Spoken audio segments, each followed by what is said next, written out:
माया पिता, माया माता, अति माया स्त्री सुता।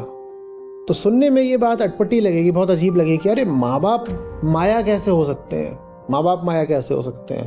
आमतौर पर तो प्रचलित बात यह है कि माँ बाप से रिश्ता बड़ा पवित्र माना जाता है, भगवान ईश्वर का दर्जा माँ बाप को दे देते हैं। पर जिन्होंने जाना है उन्होंने कहा नहीं बेटा, मामला गड़बड़ है। बोध में, अध्यात्म में ऐसा नहीं चलता।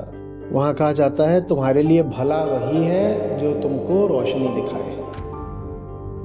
जिस रिश्ते में दूसरे से तुमको आसमान नहीं मिल रहा होगा, तुम उस रिश्ते की इज्जत कर ही नहीं पाओगे कि तुम कोशिश कर भी लो तो। तुम वो चिड़िया हो जो आसमान के सिवा किसी से कर नहीं सकती, तो अपने आप को मजबूर बहुत करोगे भी कि इससे कर लें प्रेम, कि उससे कर लें प्रेम, तुमसे होगा ही नहीं।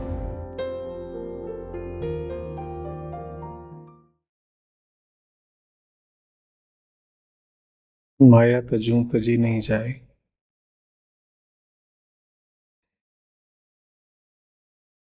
कबीर साहब की सीख है।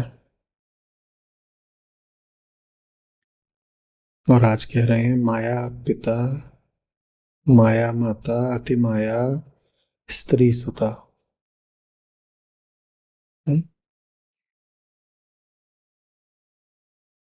किस अर्थ में कह रहे हैं कि माता पिता माया है?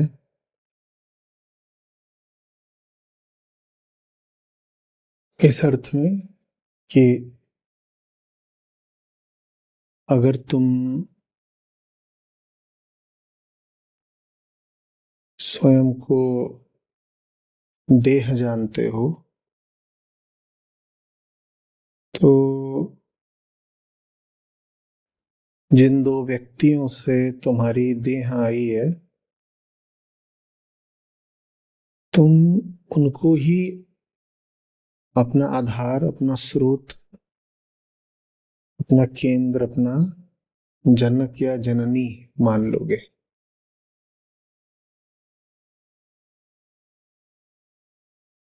इस अर्थ में माँ बाप माया है।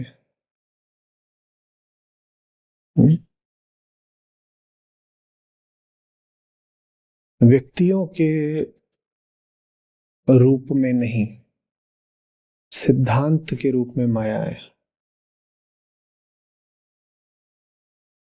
व्यक्तियों के रूप में वो अच्छे हो सकते हैं, बुरे हो सकते हैं, साधारण हो सकते हैं, जैसे भी हो सकते हैं। पर आपने जिस सिद्धांत के तहत उनसे संबंध बनाया है, वो सिद्धांत त्रुटिपूर्ण है। वो सिद्धांत ये है कि मैं देह हूं, मैं देह हूं, अतः जिससे देह मिली मैं उसको अपना स्रोत मान लूंगा। मैं देह हूं, जिससे मुझे देह मिली वो तो मेरे लिए फिर सब कुछ हो गया ना। ये है सिद्धांत। तो इस सिद्धांत के चलते माया पिता और माया माता, देह भाव बहुत भरा हुआ है आप में, और देह का ही रिश्ता मानते हो। और देह भाव सब दुखों की जड़ है, क्योंकि देह आप वास्तव में हो नहीं। आप अपने आप को एक विशिष्ट देह मानते हो।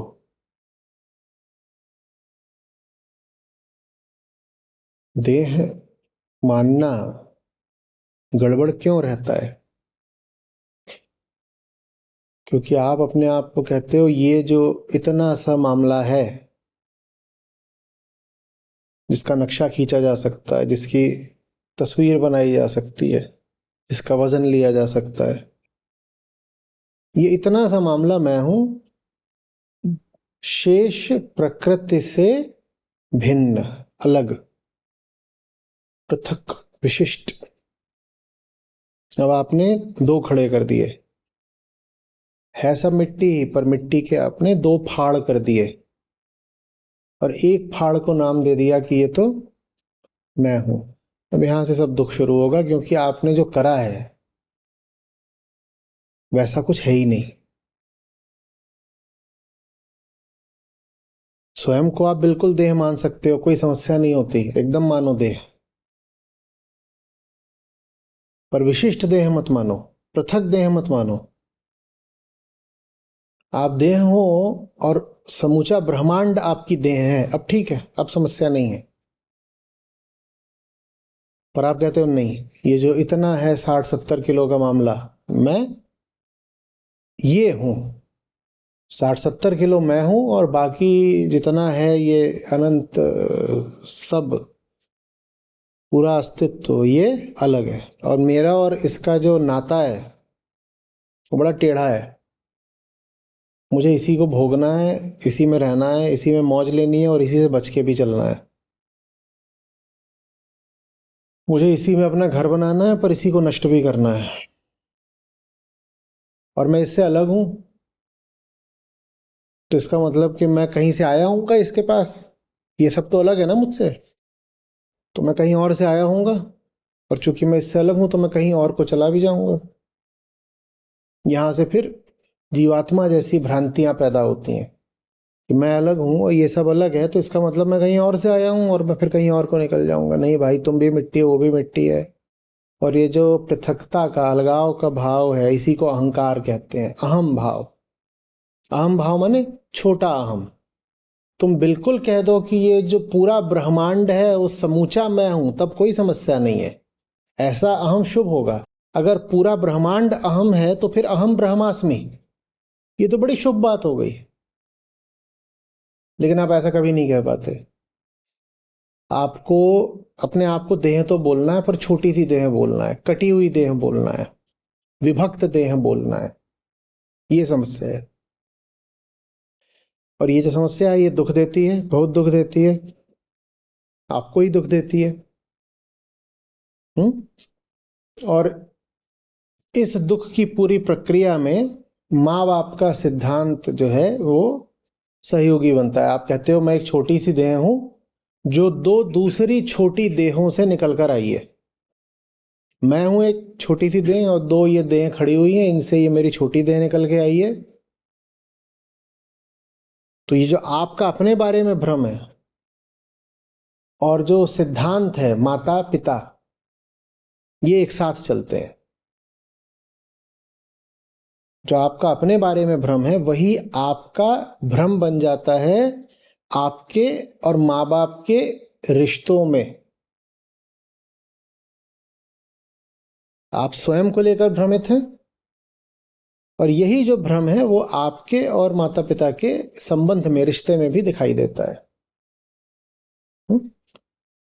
अगर सचमुच आप समूचा ब्रह्मांड है तो कौन माँ कौन बाप, बताना जरा।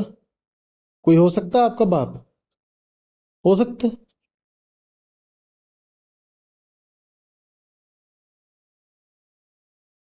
समझ में आ रही है बात? तो ये जो बड़ी साधारण और प्रत्यक्ष लगने वाली बात है कि मैं एक व्यक्ति हूं, मैं एक शरीर हूं और यह शरीर इन दो लोगों से आया है, एक पुरुष एक स्त्री। ये बात बड़ी लगती तो सामान्य सी है, पर दुखदाई है। और होगी सामान्य, होगी बहुप्रचलित, पर दुखदाई है। तो फिर तो थोड़ा उससे उलझना पड़ेगा ना, थोड़ा उसका परीक्षण करना पड़ेगा ना। क्या ये कह दोगे कि जब सबको यही भ्रम है तो हम भी यही भ्रम पालेंगे? ये कोई तर्क हुआ? सबको यही भ्रम है और सब दुख में सड़ रहे हैं तो हम भी सड़ेंगे? कोई बात हुई? बात नहीं हुई, क्योंकि आप दुख से राजी हो नहीं सकते। आप अपने आप को कितना भी समझा लो, स्वभाव तो आनंद है ना।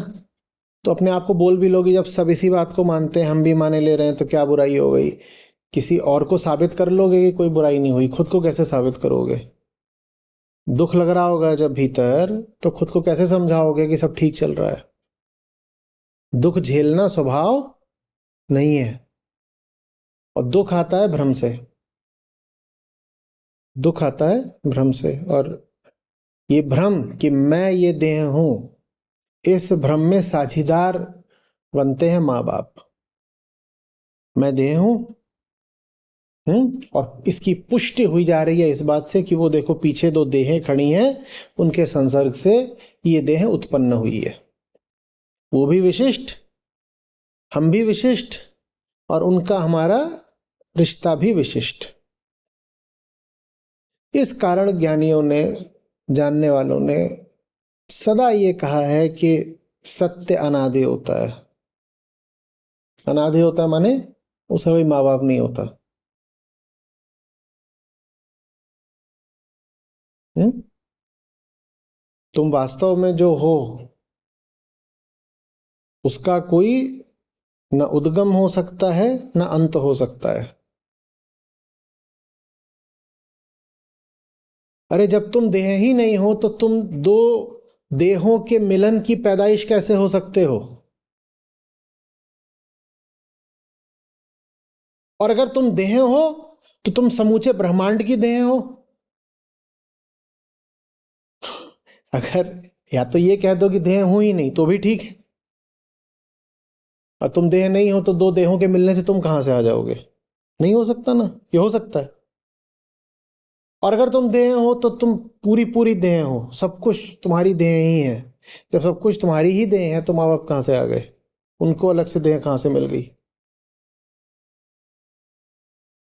तो सुनने में ये बात अटपटी लगेगी, बहुत अजीब लगेगी कि अरे माँ बाप माया कैसे हो सकते हैं, माँ बाप माया कैसे हो सकते हैं। हम्म। आमतौर पर तो प्रचलित बात यह है कि माँ बाप से रिश्ता बड़ा पवित्र माना जाता है। हम्म। भगवान ईश्वर का दर्जा माँ बाप को दे देते हैं, पर जिन्होंने जाना है उन्होंने कहा नहीं बेटा, मामला गड़बड़ है। जितना ज्यादा तुम अपने रक्त संबंधों को महत्व देते हो, उतना ज्यादा तुम ये घोषणा कर रहे हो कि मैं शरीर हूं। जितना ज्यादा तुम उनको महत्व देते हो जिनसे तुम्हारा शरीर का रिश्ता है, तुमने कभी सोचा है? तुम उतना ज्यादा यही तो घोषित कर रहे हो ना कि मैं शरीर हूं। मैं शरीर हूं इसलिए जिनसे, जिनका मुझसे देह का, खून का रिश्ता है या शारीरिक आकर्षण का रिश्ता है, वो सब फिर मेरे लिए बड़े महत्वपूर्ण हो गए। क्यों? क्योंकि मेरी देह ही सर्वप्रथम मेरे लिए बड़ी महत्वपूर्ण है। यही तो तुम घोषणा कर रहे हो ना। क्योंकि मेरी देह मेरे लिए बहुत महत्वपूर्ण है, तो इसीलिए जिन जिनका मुझसे शारीरिक रिश्ता रहा है वो सब मेरे लिए बहुत महत्वपूर्ण हो गए। तो आम जनता में ये सब चलता है कि माँ बाप के प्रति बेशर्त झुकाव या लगाव। बोध में, अध्यात्म में ऐसा नहीं चलता। वहां कहा जाता है तुम्हारे लिए भला वही है जो तुमको रोशनी दिखाए। हाँ, पिता ऐसे हूं, माता ऐसी हूं कि तुमको प्रकाश दे पाए तो वंदनीय है, निश्चित रूप से। ये शर्त है। बेशर्त सम्मान या लगाव नहीं हो सकता। आप ये नहीं कह सकते कि एक ही शर्त थी कि शारीरिक रिश्ता होना चाहिए, पूरी हो गई ना, शरीर का रिश्ता है ना, डीएनए मैच कर रहा है ना, वो शर्त पूरी हो गई तो अब हम सम्मान भी देंगे और जुड़ाव भी देंगे। अध्यात्म सहमत नहीं होगा। अध्यात्म कहेगा ठीक है शरीर का रिश्ता है, पर बहुत बड़ी शर्त अभी बाकी है। वो शर्त क्या है? प्रकाश का रिश्ता है कि नहीं। खून का रिश्ता तो है, पर रोशनी का रिश्ता है कि नहीं। और रोशनी का रिश्ता नहीं है तो फिर खून के रिश्ते में खून भी बह जाता है। अगर रोशनी का रिश्ता नहीं है तो खून के रिश्तों में भी खूब खून बहता है फिर। तो अध्यात्म इसीलिए सिर्फ देह के संबंध के चलते किसी रिश्ते को सम्माननीय या महत्वपूर्ण नहीं मान लेता। वो ये भी नहीं कह देता कि जिनसे देह का रिश्ता है वो दुश्मन है तुम्हारे, ये मत समझ लेना। अध्यात्म ये भी नहीं कह रहा कि जिनसे तुम्हारा देह का रिश्ता है वो तुम्हारे दुश्मन हो गए। अध्यात्म कह रहा है देह का रिश्ता होने से कुछ नहीं हो जाता, न दोस्ती हो जाती न दुश्मनी हो जाती, ना कोई अच्छा हो जाता ना कोई बुरा हो जाता। देह का रिश्ता होने से ये भी नहीं हो जाता कि कोई बुरा ही हो गया, जैसे कोई अच्छा ही नहीं हो गया इसलिए कि शारीरिक संबंध है, वैसे ही कोई बुरा भी नहीं हो गया इसलिए कि वो तुम्हारा माँ है, बाप है, पति है, पत्नी है, भाई बहन कुछ है। ना अच्छा हो गया ना बुरा हो गया। कसौटी दूसरी है, मुद्दा दूसरा है। कसौटी ये है कि देह का जो संबंध है सो है, होगा, ठीक है, अच्छी बात है। आपकी और हमारी आंखें बिल्कुल एक जैसी दिखाई देती हैं। नुन्नू की नाक मम्मी पे गई है, ठीक है, अच्छी बात। नुन्नू की नाक मम्मी पे गई है, अच्छी बात है। हंस लेंगे, हंसने वाली बात है, मौज की बात, बढ़िया। लेकिन गंभीरता से इसको नहीं लिया जा सकता। गंभीर बात तो ये है कि नुन्नू की मम्मी नुन्नू को कुछ रोशनी देने लायक है कि नहीं है। अगर हैं तब तो हम रिश्ते का कुछ वजन मानेंगे, और नहीं है तो फिर ये नहीं कह सकते कि साहब पेट से जन्म दिया है तो इसीलिए लगाव जुड़ाव सम्मान सब होना ही चाहिए। आप कह भी दो तो भी हो नहीं पाएगा,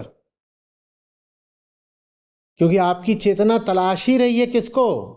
प्रकाश को, जो आपको प्रकाश नहीं दे रहा। आप कितनी भी कोशिश कर लो, आप उसको दिली, हार्दिक, असली, गहरा सम्मान दे ही नहीं पाओगे। आप ऊपर ऊपर से अभिनय करते रहोगे, संस्कृति के चलते, ऊपरी मर्यादा के चलते, व्यवहार के चलते, बस ऊपर ऊपर से अभिनय करते रहोगे, जी मम्मी जी, जी मम्मी जी, या ऐसे ही करते रहो घर में जैसे करते हैं। ऊपरी अभिनय तो हम किसी के साथ भी कर देते हैं। रामपुर वाली चंड फूफी आती हैं, उनको दिखाते नहीं हो कितनी इज्जत कर रहे हैं तुम्हारी, लाइए लाइए बैग मुझे दे दीजिए। अरे आप थक गई होंगी, ऊपर ऊपर से तुम दिखा लोगे ये। तुम्हें क्या लगता है बस वो रामपुर वाली चंट फूफी के साथ ही तुम नौटंकी करते हो? हम हर रिश्ते में नौटंकी करते हैं, कहीं बहुत ज्यादा कहीं थोड़ी कम, और इसमें तुम्हारी गलती भी नहीं है। अभिनय करना पड़ेगा, झूठ बोलना पड़ेगा रिश्तों में, क्योंकि वास्तव में रिश्ते की गहराई एक बड़ी कड़ी शर्त मांगती है। उस रिश्ते में रोशनी होनी चाहिए, और ये शर्त तुमने नहीं निर्धारित करी है, ये अस्तित्व का नियम है। जिस रिश्ते में दूसरे से तुमको आसमान नहीं मिल रहा होगा, तुम उस रिश्ते की इज्जत कर ही नहीं पाओगे कि तुम कोशिश कर भी लो तो। तुम कितनी भी कोशिश कर लो, पर जिस रिश्ते में तुमको व्यापकता, फैलाव, आजादी, रोशनी नहीं मिल रही होगी, तुम कितनी भी कोशिश कर लो, चाह भी लो, तो भी वहां पे गहरा नाता बन नहीं पाता। और ऊपर ऊपर से चला लो, हाँ जी हाँ जी, चाय लेंगे जी, वो ठीक है, आइए जी बैठिए जी,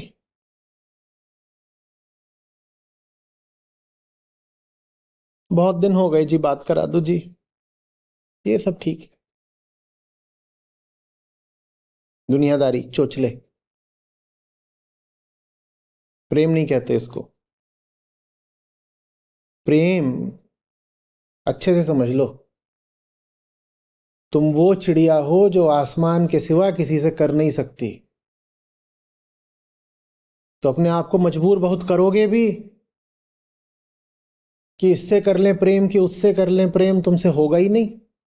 जिंदगी भर फिर ग्लानि में जीना कि अरे मेरे मन में सासू माँ को लेकर ऐसे भयानक विचार क्यों आते हैं, और बड़ी ग्लानि होगी कि मैं बड़ी पापिन हूं, रोज सपने में देखती हूं कि सासू माँ। तुम पापिन नहीं हो, ये नियम है अस्तित्व का। सासू हो कि मासू हो, वास्तविक प्यार तो चिड़िया आसमान से ही कर सकती है। जो आसमान के अलावा तुम्हें कुछ भी और दे रहा हो उससे कैसे कर लोगे प्यार? तुम काहे को अफसोस में मरे जाते हो, काहे इतनी ग्लानि अपने ऊपर लेते हो, निहायत अपने आप को तुम फालतू दोषी अपराधी बनाते हो, क्या गलती है? हम्म? फिर इसलिए लोक संस्कृति में मर्यादा बहुत चलती, कहते देखो ऐसे रिश्ते में ऐसा व्यवहार करो, वो बता के रखते हैं फलाना रिश्ते से फलाना। तो आप पत्र वगैरह लिखते हो तो वहां पहले ही तय होता है, छोटों को प्यार और बड़ों को प्रणाम। तुम लोग क्या जानो, तुमने कौन सी चिट्ठी लिखी आज तक किसी को, काहे को मुंडी हिला रहे हो?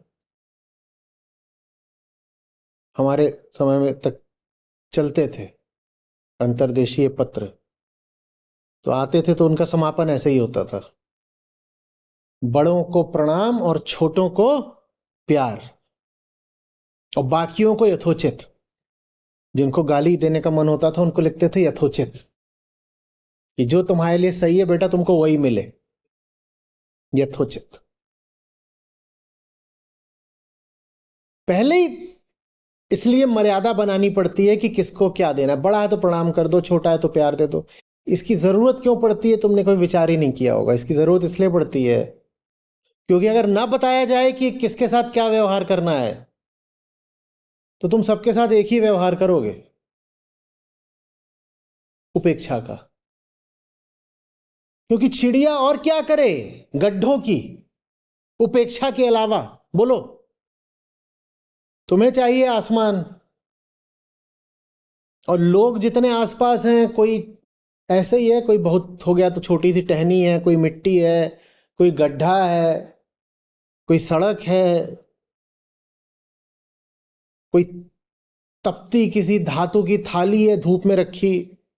चिड़िया क्या करे, इन सब की उपेक्षा ही करती, या थोड़ी देर के लिए मान लो कोई टहनी वहनी मिल जाती तो उससे एक साधारण सा रिश्ता बना लेती, प्यार थोड़ी ही कर पाती।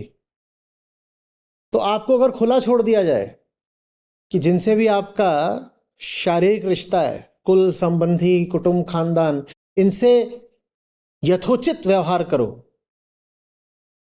तो बड़ी अव्यवस्था फैल जाएगी और सब पोल खुल जाएगी। चंट फूफी इस दरवाजे से भीतर आएगी और तुम उस दरवाजे से घर से बाहर निकल जाओगे कि जितने दिन ये रहेगी उतने दिन वो दोस्त बुला रहा था मुझे, उसके यहाँ रह लेता हूँ 4 रोज।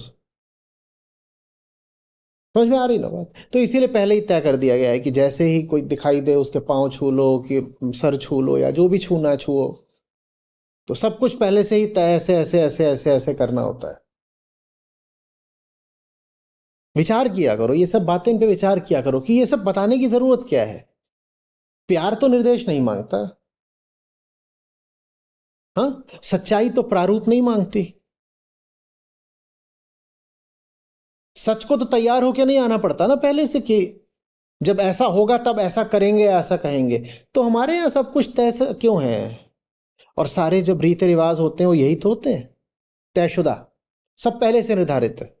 अब ऐसे करना है, वैसे करना है, वैसे करना है, वैसे करना है, वैसे करना है, ऐसे करना है।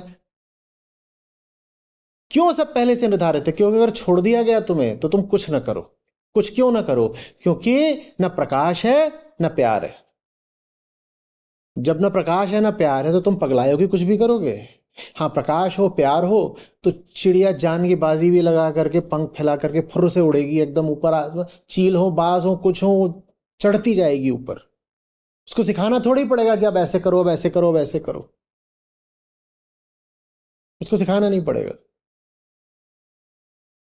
हमारे रिश्ते सब बनावटी हैं क्योंकि सिखावटी हैं, सीखे हुए हैं,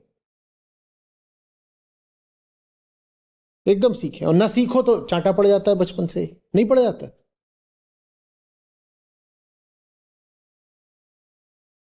6-6 8-8 महीने के बच्चे, ज्यादा कम बोल दिया, चलो 1.5 साल के बच्चे चांटे खा रहे होते हैं। है, ताऊ के कुर्ते पे मुद्द दिया। उसको ताऊ की शक्ल नहीं पसंद है, वो दाढ़ी भी खींचेगा, गंदा भी करेगा, सब करेगा, लेकिन तुम उसे जल्दी ही सिखावटी माने बनावटी बना दोगे। 2 साल का होते आते उसको समझ में आ जाएगा कि ताऊ आए तो नमस्ते कर लो, नहीं चांटा पड़ जाता है। चांटा खाते खाते वो भी चंट हो जाएगा।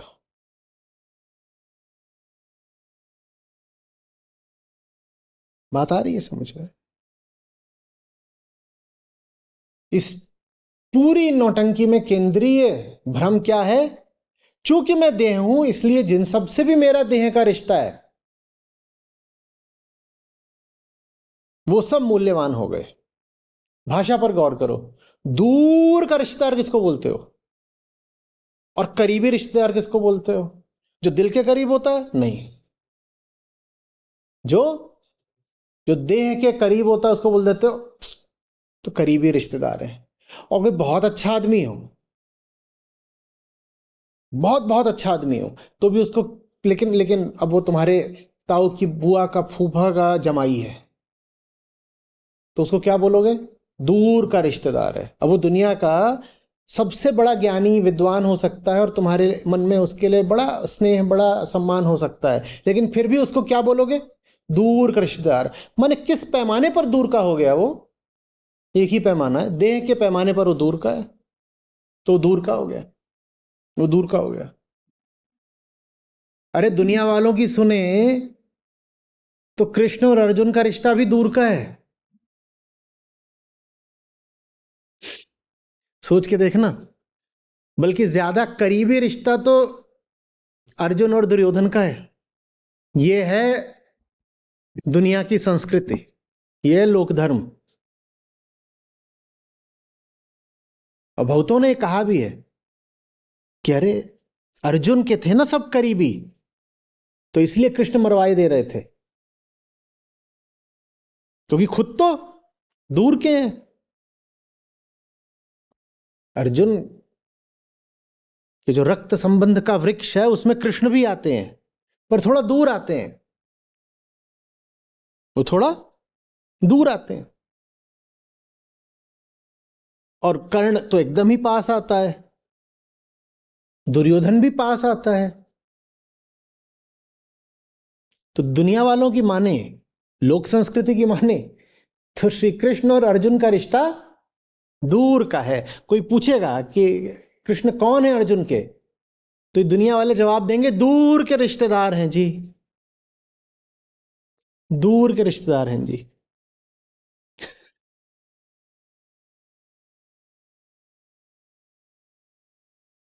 हालांकि आगे चल करके वो रिश्ता भी निकट का हो गया था। कैसे? हाँ, हाँ, पर वो बाद में हुआ है, वो बाद में हुआ है।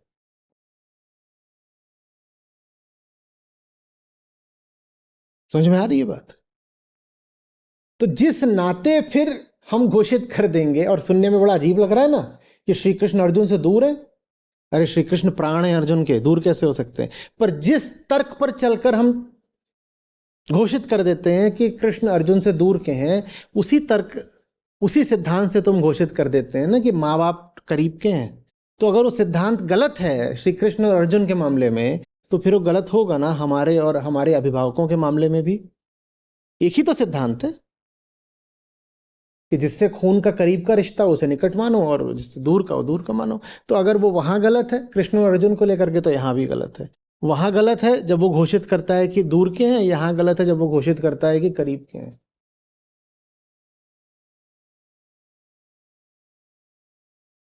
आ रही बात समझ में?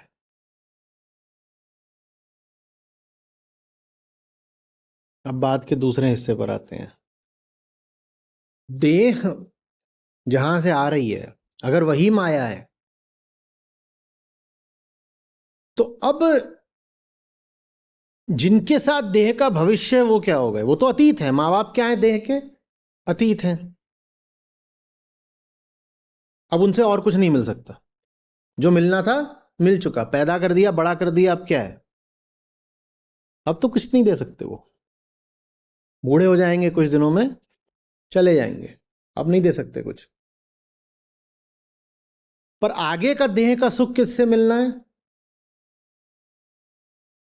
वो मिलना है विपरीत लिंगी से और औलाद से, जिससे उम्मीद होती है कि ये बुढ़ापे में कुछ ना कुछ हमको माल देगा।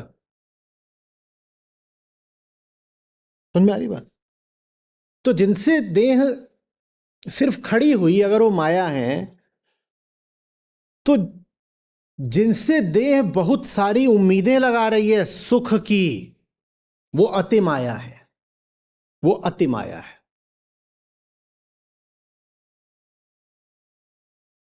बात आ रही है समझ में?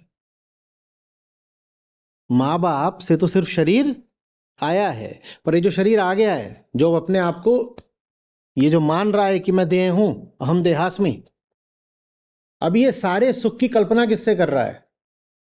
कि वो औरत है या कि वो आदमी है, और फिर वो जो बच्चे हैं इनसे मौज आने वाली है। तो वो अति माया है, क्योंकि अब तुम उन्हीं के लिए जियोगे। पैदा होने वाला अतीत के लिए नहीं जीता, इसीलिए कोई नहीं मिलेगा जो कहेगा कि मैं अपने माँ बाप के लिए जी रहा हूं, पर बहुत लोग मिलेंगे जो कहेंगे मैं अपनी औलादों के लिए जी रहा हूं। जी, मैं तो अपने संतान के लिए जिंदा हूं। तो वो अति माया है। अतीत तो फिर भी बदला नहीं जा सकता, पर अभी जीवन है आगे, और तुम उसको बर्बाद जिनके लिए करते हो वो अति माया हो गए।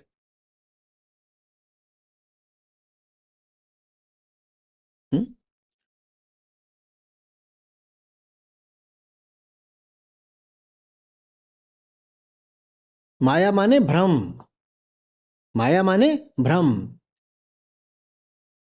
और भ्रम में बड़े से बड़ा कारण होती है कामना। जहां कामना होती है वहां पर सच्चाई के सामने धुआं छा जाता है। और इसीलिए ज्यादा सीखें, जब स्त्री पुरुष संबंधों की बात आती है तो ज्यादा सीखें पुरुषों को दी जाती हैं, क्योंकि स्त्री को लेके कामना उन्हीं में ज्यादा होती है। तो जब कहा जा रहा है कि स्त्री अति माया है, तो ये बात स्त्री को लक्ष्य करके नहीं, पुरुष को लक्ष्य करके कही जा रही है। क्या सिखाया है? वेदांत तुरंत पूछेगा स्त्री माया है किसके लिए? पुरुष के लिए। पुरुष के लिए क्यों माया है? क्योंकि पुरुष की आंख में स्त्री के लिए कामना है, तो उसको स्त्री का कोई और ही रूप दिखाई देता है जो वो है ही नहीं। जिसकी ओर आप कामना भरी नजर से देख रहे होते हो, उसको आप ना देख सकते ना समझ सकते।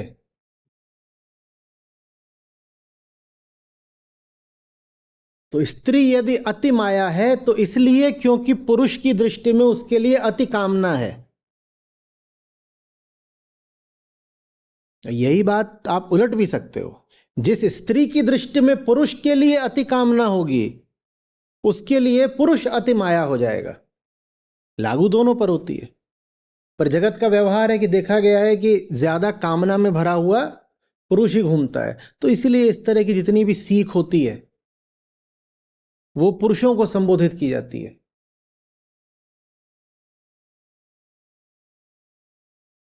स्त्री नर्क का द्वार है, ठीक है, पर पुरुष नर्क के अंदर है। वेदांत जैसे ही बोलोगे स्त्री नर्क का द्वार है, तो क्या पूछेगा किसके लिए? तो द्वार तो ऐसे है, ये द्वार रहा चौखट, चलो ठीक है। द्वार तो एक अर्थ में नर्क से बाहर है, द्वार के बाद नर्क शुरू होता है ना। तो स्त्री नर्क का द्वार है जिसमें घुस करके पुरुष नर्क के भीतर कूद जाता है। तुम्हें किसने कहा था कूदने को? और चूंकि तुम कूदने को तैयार हो, इसीलिए उसको फिर तुमने नर्क का द्वार घोषित कर दिया, वरना वो काहे को नर्क का द्वार है? वो भी जैसे सब प्राणी जीव जंतु घूम रहे हैं वैसे एक वो भी है, पर तुम्हारी नजर में क्या भरी हुई है? कामना, हवस, और फिर तुमको नर्क मिलेगा। जिसको लेकर के तुम जितनी कामना रखोगे उसके माध्यम से तुम्हें उतना ही ज्यादा नर्क मिलेगा। तुम्हें और किसी भी जगह से दुख मिल सकता है क्या? संयोगिक दुख छोड़ दो कि यहां बैठे थे ऊपर से ईंटा गिर पड़ा, उसको छोड़ दो, पर जो खुद हमने पकाया होता है दुख, वो और कैसे पकता है? जहां कामना बैठाते हो वहीं से दुख पाते हो। आज जिधर को भी तुम्हारी कामना दौड़ रही है, बहुत शांत होकर के, बहुत शांत होकर के पल भर पल भर को ठहर करके ये अच्छे से जान लो, आज जिधर को भी तुम्हारी कामना दौड़ रही है वही तुम्हारा कल का घोर दुख है।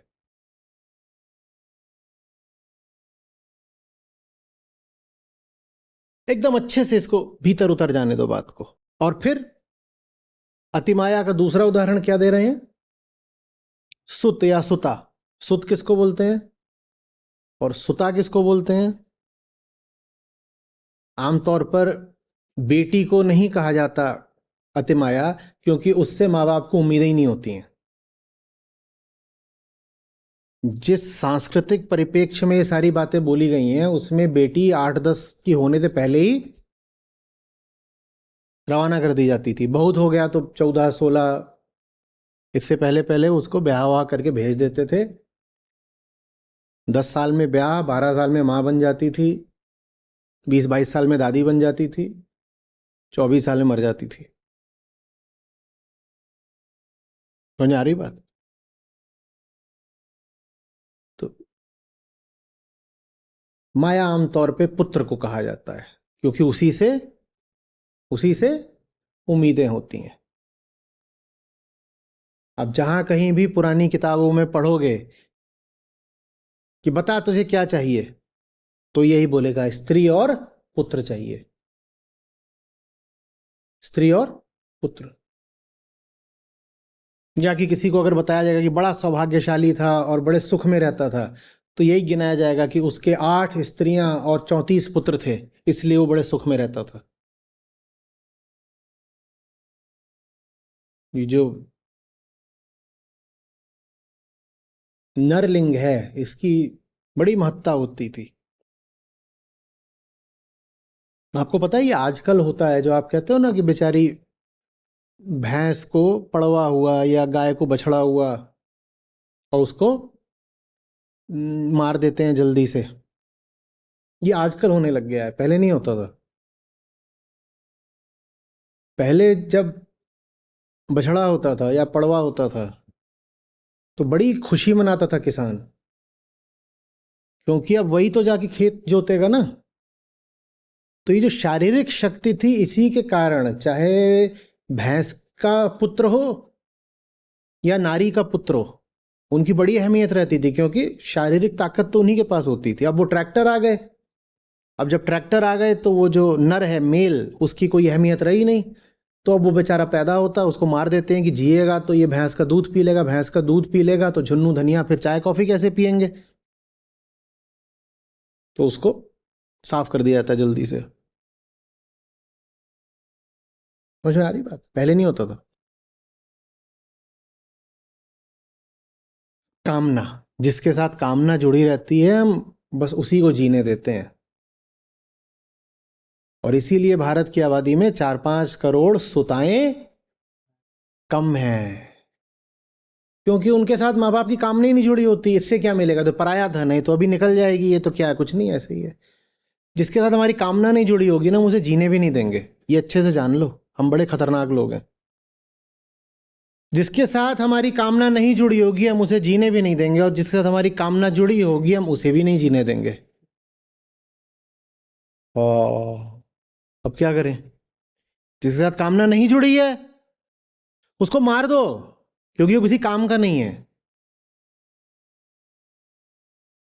और जिससे कामना जुड़ी है उसको जिंदा रखो, पर उसको इस तरह से जिंदा रखो कि उसकी जिंदगी मौत से भी बदतर चले, क्योंकि जिससे कामना जुड़ी है उसको तुम आजाद तो जीने नहीं दोगे कभी।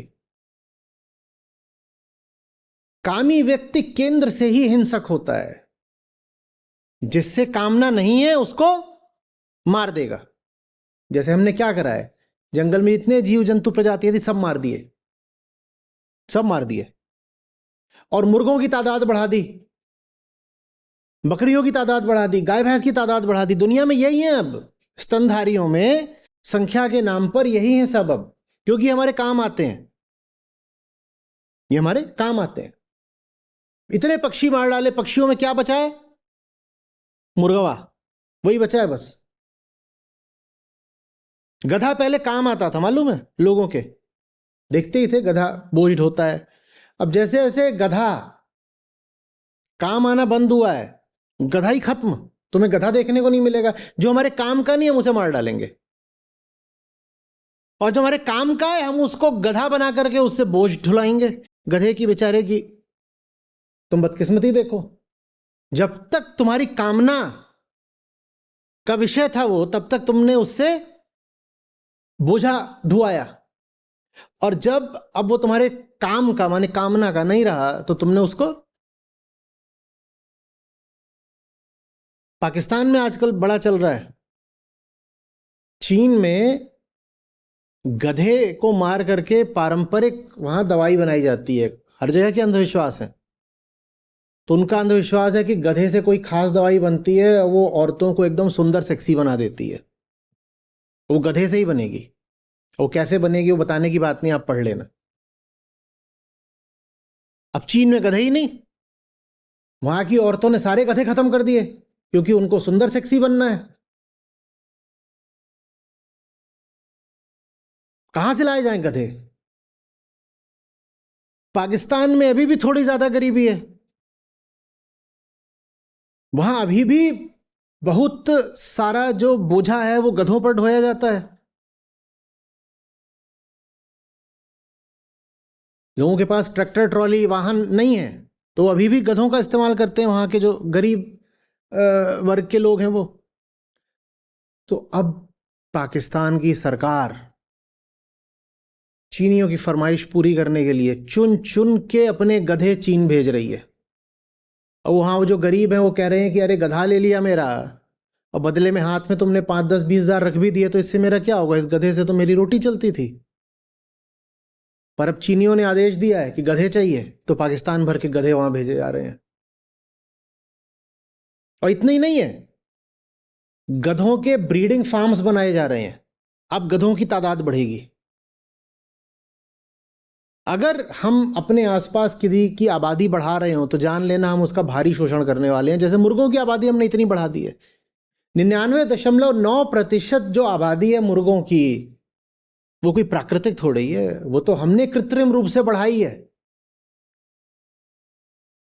कामी आदमी जिसको बढ़ावा दे रहा हो, जान लेना कि उसका गला काटेगा। कामी आदमी जिसको बढ़ावा दे रहा हो किसी भी तरीके से, उसको जान लेना आप गला काटेगा।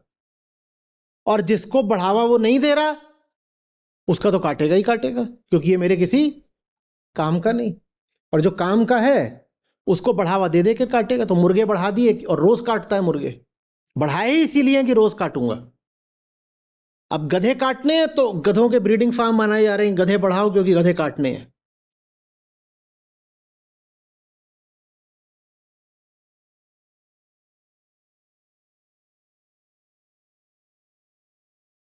बात समझ में आ रही है? तो इसलिए अति माया में इनका नाम लगाया जाता है, जो लोग हमारे काम के हैं। कौन काम के हैं? वो जो विपरीत लिंगी है वो काम का है, काम वासना वही पूरी करता है, वो काम का है। और जो औलाद हुई है वो काम की है, क्योंकि दिमाग में एक तस्वीर है कि बुढ़ा हो जाऊंगा तो ये लड़का आएगा और सहारा देगा, बढ़िया है, अच्छा इन्वेस्टमेंट है।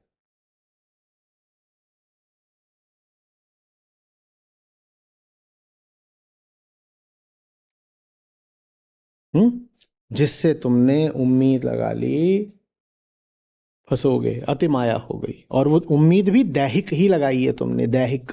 उम्मीद का कोई अंत नहीं। उम्मीद तो तुमने यहां तक लगाई है कि मरोगे और पुत्र होगा और वो तुम्हारी मुंडी फोड़ेगा शमशान में, तो तुम मुक्ति पा जाओगे। और लड़की आके मुंडी फोड़ेगी तो मुक्ति नहीं पाओगे। मुक्ति भी आकर पहले चेक करती है, नो, पहले दिखाना जरा तुम्हारा अपना जेंडर सर्टिफिकेट। तो पुत्र की बड़ी मान्यता होती है भाई, छोटी मोटी बात नहीं है। पुत्र पुत्र नहीं होगा तो जीवात्मा न जाने कितने लोकों में इधर उधर मारी मारी भटकेगी। ये पुत्री का क्या है, तो कुछ नहीं, तो इधर उधर भग जाएगी, वहां जाके कहीं और किसी और घर में बच्चे पैदा करेगी, इसका तो घर दूसरा है। पुत्र अपना होता है। और जितना तुम पुत्र को अपना बोलते हो उतना फिर ज्ञानी बोलेंगे वाह रे अति माया। तुम किसको अपना बोल रहे हो? ये तुम्हारा हो गया, ये तुम्हारा हो गया। कहां से तुम्हारा हो गया? वो अपना ही नहीं हो, तुम्हारा कहां से हो गया? तुम्हारा कहां से हो गया?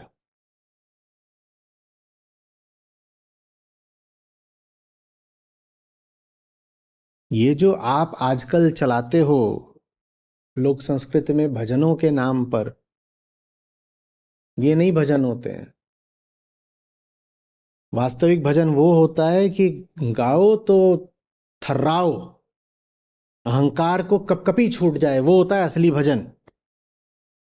कि साधु भाई हंस अकेला जाता, गाओ। गाओगे, घर में कहेंगे कि अपशकुन, लात मार के निकाल दिए जाओगे। ये जो तुम इधर उधर भजन के नाम पर अपना रस छलकाते हो, क्या हा वाह वाह क्या सौंदर्य है, हा क्या आंखें हैं, क्या होंठ हैं, और ये विभूतियां और जो कल्पनाएं करते हो, ये नहीं भजन होता, ये फर्जी मामला है। वास्तविक भजन वही होता है, झूठे के अगर झूठा आया और झूठे से परिचय।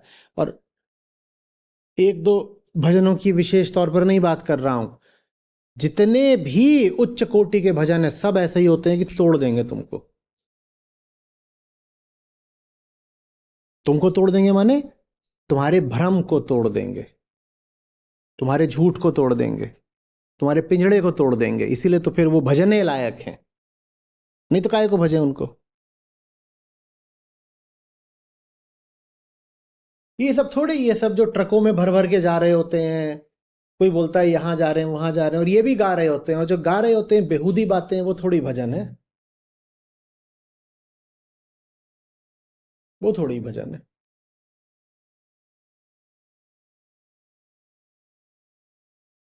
फिल्मी गाने ले लेंगे और उनकी तर्ज पर कुछ कर रहे हैं, वैष्णो देवी जा रहे हैं और वहां पता नहीं क्या गा रहे हैं, वो थोड़ी भजन हो गया।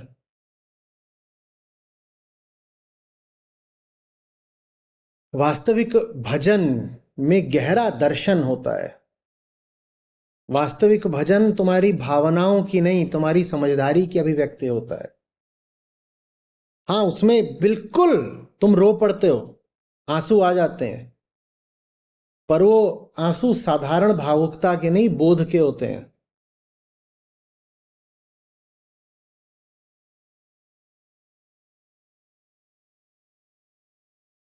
भजन शब्द को भी हमने कहीं का नहीं छोड़ा।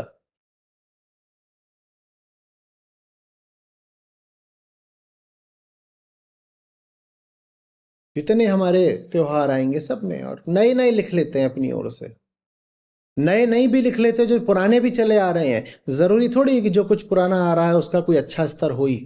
उनमें भी अलग अलग स्तरों के होते हैं, पुराने भजनों में भी अलग अलग स्तर होता है। और नए जो ये बनाते हैं भजन, उनका तो खैर क्या ही स्तर होगा। ये है ना भजन, गाओ, भजन ही है।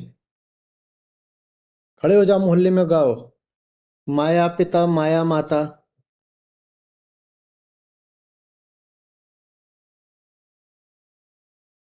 अब क्या होगा? अभी से हथियार डाल दिए। ये वाला नहीं गाऊंगा, कोई अच्छा सा और बता दो। चूड़ियों पर कोई भजन हो वो गा दूंगा।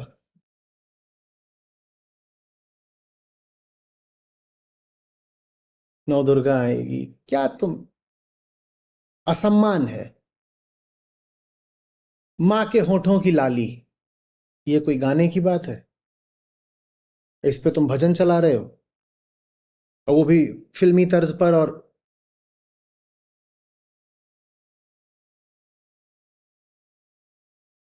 छोटे छोटे बच्चे नचा रहे हो।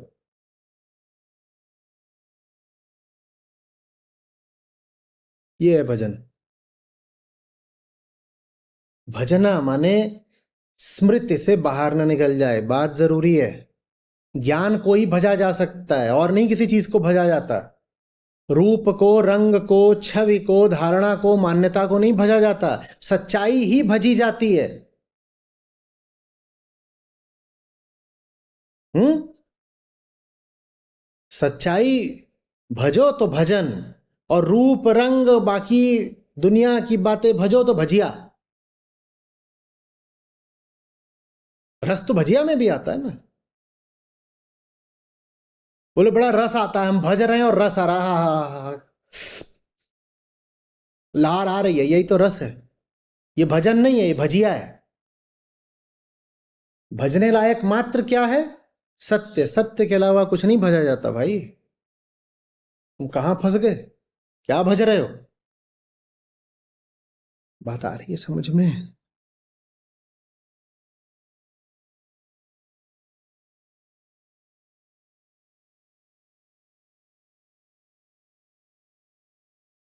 ये सारी बातें मैं तब मानूंगा कि आपको समझ आ रही हैं, जब आपको अपने व्यवहार, अपनी आदतों के रेशे रेशे में भ्रम दिखाई देने लगेगा। जब आप पाओगे कि आप दिन में 5 बार भौचक्के के रह जाते हो कि ये मैं आज तक क्या कर रहा था या क्या कर रही थी, ये सब मुझे साधारण लग रहा था, इन सब बातों को मैं मान रही थी कि सामान्य है।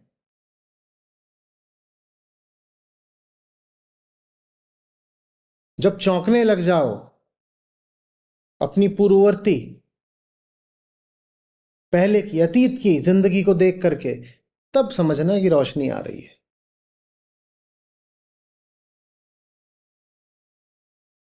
अभी तो आप ये सब लेते हो और आपको लगता है कि आपका जैसा आज तक चला है वो सब ठीक ठाक है, ये उससे कुछ आगे की बात है, कुछ अलग बात है। नहीं, ये जो है ये कोई बात नहीं है, ये रोशनी है। और ये रोशनी आपके मुंह पर, आपके कमरे पर, आपकी जिंदगी पर डाली जा रही है ताकि आपको दिखाई दे कि सब कुछ कितना गंदा, कचरे से भरा हुआ, दुर्गंधयुक्त है। ये कोई नई चीज नहीं है। आप सोच रहे हो आपकी जिंदगी का जो कमरा है, जो आपके अतीत से भरा हुआ है, उसमें गीता हो कि ज्ञानी हो, ये आकर के कोई और नई चीज रख रहे हैं अतिरिक्त रूप से, कि पहले से ही आपके पास इतना माल मसाला भरा ही हुआ है आपके कमरे में। उसको क्या बोलते हैं? ये कमरा, यहां पहले से ही बहुत कुछ भरा हुआ है। हम्म। और सब कृष्ण, लाउत्जू, अष्टावक्र, कबीर सब मिलकर के क्या कर रहे हैं? कुछ और चीजें लाके और भी जोड़ रहे हैं उसमें। नहीं, वो कोई चीज नहीं ला करके आपके कमरे में जोड़ रहे हैं, वो आपके कमरे में रोशनी डाल रहे हैं ताकि आपको दिखाई दे कि सब गंदा गंदा है, कचरा कचरा है। कोई नई चीज नहीं डाली जा रही है आपके कमरे में, आपके कमरे में रोशनी डाली जा रही है ताकि आपको पुरानी चीजों की हकीकत दिखाई पड़े साफ साफ। और सिर्फ तब मैं मानता हूं कि आपको कुछ समझ में आ रहा है, जब पुराना जो है वो आपको खुद ब खुद यथार्थ रूप में दिखाई देने लगे। अरे ये है, मैं इसको आज तक क्या समझ रहा था, ये था, और 35 साल मैं इसका पालन करता रहा, ऐसा व्यवहार करता रहा, ऐसी बात मानता रहा। ये है। तब जानना कि प्रकाश सचमुच उतर रहा है और आपकी आंखें खुल रही हैं। नहीं तो आप में से ज्यादातर लोग तो यही कर रहे हैं, जैसा आपका पुराना सब माल असबाब है उसको वैसे ही रखे हुए हो, और सोच रहे हो कि ये मैंने उस कमरे में 2-4 डब्बे और दे दिए, एक डब्बा गीता का, एक डब्बा संतवाणी का, एक डब्बा बौद्ध दर्शन का। तो आचार्य जी ने कुछ डब्बे और जोड़ दिए हैं। उन्होंने डब्बे नहीं जोड़े हैं, उन्होंने क्या करा है? रोशनी है। देख लो बेटा, ये क्या भर के बैठे हुए इतने दिनों से।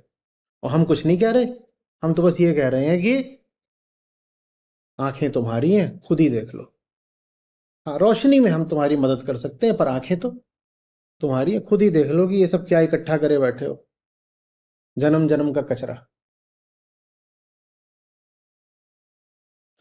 आ रही बात समझ में? सबसे ज्यादा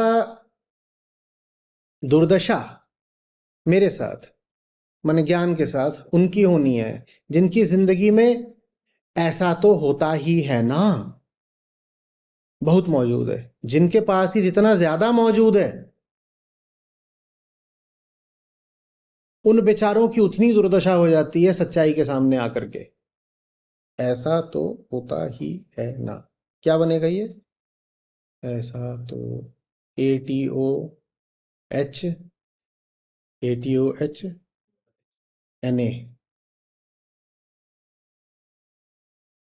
अतो अतोहाना। हाँ, जिनका अतोहाना होता है ना, सच्चाई के सामने इन्हीं का पखाना होता है।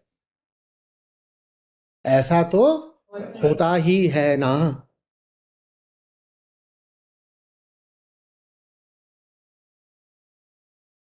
अब आप लोग लगे रहते हो, आप लोगों का एक नया, आप लोगों को बिल्कुल समय काटने का तरीका मिला हुआ है कम्युनिटी पर, कि इधर उधर के दुनिया भर के जितने ये बाबा लोग हैं इनका ले आकर के, दो चार से आपको खास प्यार है वो मैं जानता हूँ, पर लाते आप दुनिया भर से हो।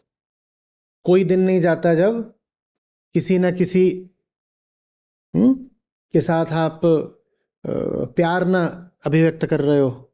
तो ये जो नए सब आते हैं ये बेचारे लिखते हैं, आचार्य जी देख लीजिए, किसी संत महात्मा का अपमान करना गलत तो होता ही है ना,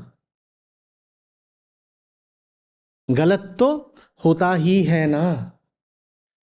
और फिर जब कोई जवाब नहीं पाते तो वो इधर उधर जाके गाली गलौज करते हैं, फिर उनको बेचारों को पता ही नहीं चलता लॉग आउट क्यों हो गए, ये किसने निकाल दिया और अब क्यों नहीं दोबारा वापस जा सकते। क्योंकि बेटा तुम अभी अभी बस पैदा हो रहे हो, 1.5 ग्राम के हो, यहाँ आ गए हो, तुमको बहुत आग्रह करके बहुत कम अनुदान में लेकर के आए हैं, नहीं कह रहे तुम पे एहसान कराए, स्वागत है तुम्हारा, पर संयमित रहो, धीरज धरो और मर्यादा जानो। जो लोग पुराने हैं 2-2 साल, वो तुमसे बहुत आगे निकल चुके हैं, और अगर वो तुमसे आगे नहीं निकल पाए तो फिर मैं बेकार हूं ना, कि वो मेरे साथ 2 साल रहे और फिर भी उनका स्तर तुम्हारे ही जैसा है जो नया नवेला आया है। अगर नए नवेले का और जो 2 साल 3 साल से गीता में है उनका सबका स्तर एक बराबर है, तो ये तो मेरी विफलता हो गई। तो फिर मैं उनके साथ 2-3 साल से क्या कर रहा हूं? जो पुराने लोग हैं उनके साथ जरा तमीज से रहो, मत जा करके इधर उधर टिप्पणीबाजी करो, समझने की कोशिश करो, गंदगी मत मचाओ। लड़कियों की प्रोफाइल देख करके मत बोलो कि इंस्टा पर DM करो, ये फेसबुक नहीं है। मैंने बहुत मेहनत से ये कम्युनिटी बसाई है, और ये 2-4 इस तरह के छिछोरों की वजह से इस पर मैं दाग नहीं लगने दूंगा। और जब से दरवाजे खोले हैं कि आओ आओ कोई आओ, तब से इस तरह की चीज भी बहुत बढ़ गई है। बेटा हमारे पास एल्गोरिदम है, तुम्हारे पास जो होगा सो होगा, वो एकदम पकड़ लेता है कि छिछोरा डिटेक्टेड, और हमें कुछ नहीं करना पड़ता, खट से वो तुम्हें खुद ही बाहर निकाल देता है। फिर तुम सोचते ही रह जाते हो हमने ऐसा क्या किया। किसी से भी पूछोगे कोई जवाब नहीं पाओगे, क्योंकि जो किया वो एल्गोरिदम ने किया।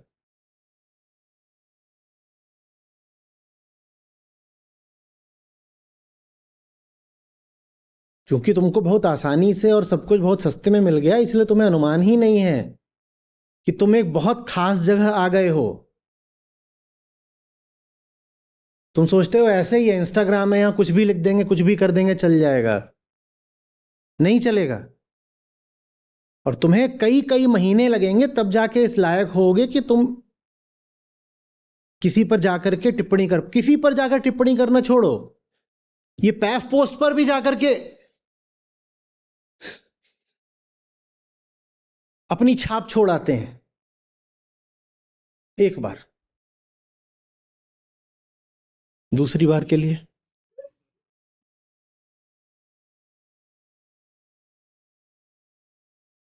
समझ में आ रही है बात? ये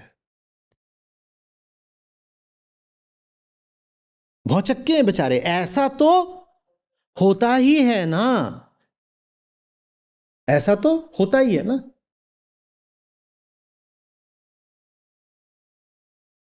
नहीं, पर अगर बातचीत चल रही है तो उसमें सबको बोलने का हक तो होता ही है ना।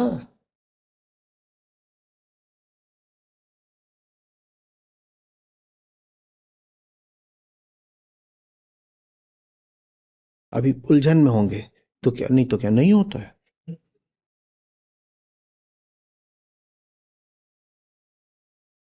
जो कुछ भी तुम्हारी जिंदगी में है ना कि ऐसा तो होता ही है ना, वैसा कुछ भी नहीं होता है। और ये बात तुम सीख जाओगे। अपने आप को समय दो, बहुत महीने बहुत साल लगेंगे।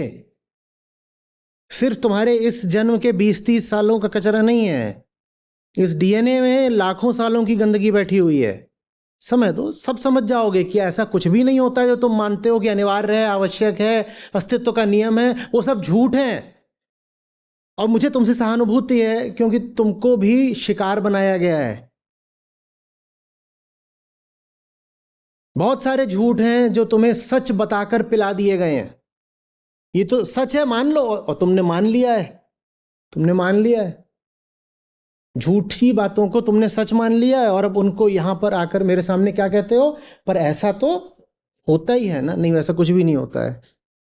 जिन जिन बातों को तुम नियमित मानते हो या आवश्यक मानते हो, वैसा कुछ भी नहीं होता है।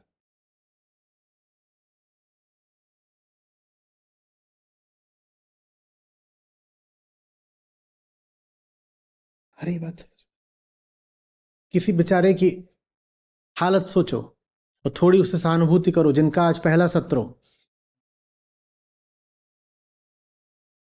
और पहले सत्र में आए हैं बेचारे कहीं, जहां भी, जिस भी शहर से, गांव से, कस्बे से, पहला ही सत्र है।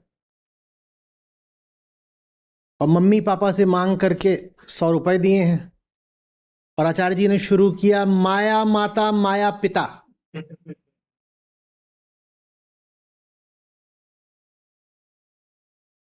मुझे बहुत हमदर्दी है, लेकिन मैं कुछ कर नहीं सकता, क्योंकि जो बात बोल दी गई वो बोल दी गई। अब है ऐसा तो हम क्या करें। तो कह रहे हैं ऐसा तो है, पर जिनको आप माया बोल रहे हो उन्हीं से तो पैसा लेकर के देना है, क्योंकि हम तो किसी काम के नहीं।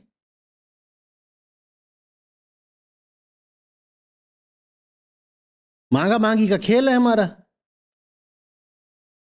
वो आपने कह दिया कि जो विपरीत लिंगी होता है, अपना पति या पत्नी, वो तो अति माया है।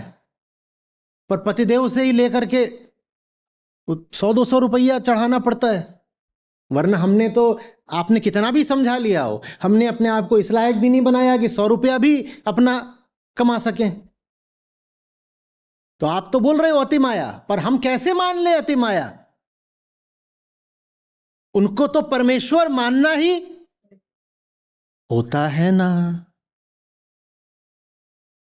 मजबूरी है, नहीं मानोगे तो 100 रुपया भी नहीं पाओगे। ये बड़ी अजीब बात है। कभी आगे चलकर आपको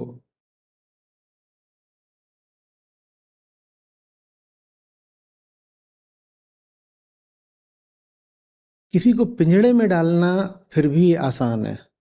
दुनिया का सबसे मुश्किल काम है पिंजड़े के पंछी को आजाद कराना। वो आसमानों में उड़ रहा हो, उसको ये जता देना, भरोसा दिला देना, आश्वस्त कर देना कि पिंजड़ा तेरे लिए सही है, डरा के, ललचा के, जैसे भी, पिंजड़ा तेरे लिए सही है, ये फिर भी आसान है। पर जो पिंजड़े वाला है, उसको आसमानों में रिहा करना बड़ा मुश्किल है। होना उल्टा चाहिए, है नहीं। तुम कहोगे लेकिन भाई चीज अच्छी होगी तो लोग अपने आप आएंगे ना। अच्छी चीज की ओर तो हर आदमी आता है, ऐसा तो होता ही है ना। नहीं बेटा, चीज बुरी होगी तो लोग अपने आप आएंगे।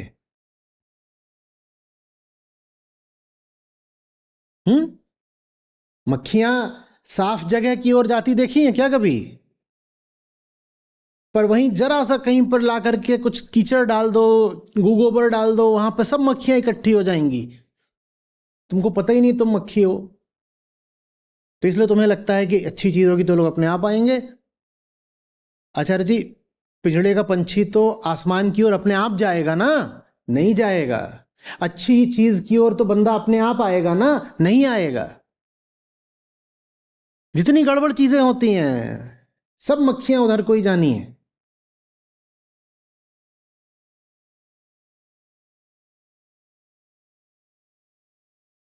तो जो भी सिद्धांत बनाए बैठे हो वो सब सिद्धांत सिरे से नकार दो।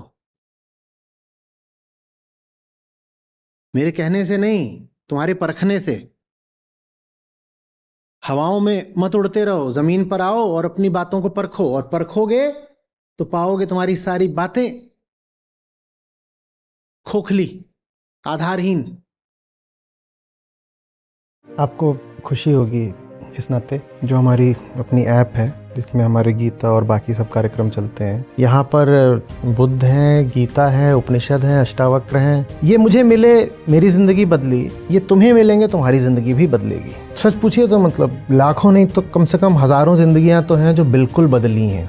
2 लाख से अधिक गीता प्रतिभागियों के साथ जुड़े आचार्य प्रशांत ऐप पर पहला महीना बिल्कुल फ्री। गीता मिशन का पूरा एक्सेस। ऐप पर आपको मिलेंगे नियमित लाइव सत्र, हर दिन आचार्य प्रशांत के विशेष संवाद, गीता कम्युनिटी का एक्सेस, गीता परीक्षा, चयनित समाचार, ऑडियो बुक्स, कोट्स और भी बहुत कुछ। गूगल प्ले स्टोर या एप्पल ऐप स्टोर पर आचार्य प्रशांत सर्च करें और अभी डाउनलोड करें।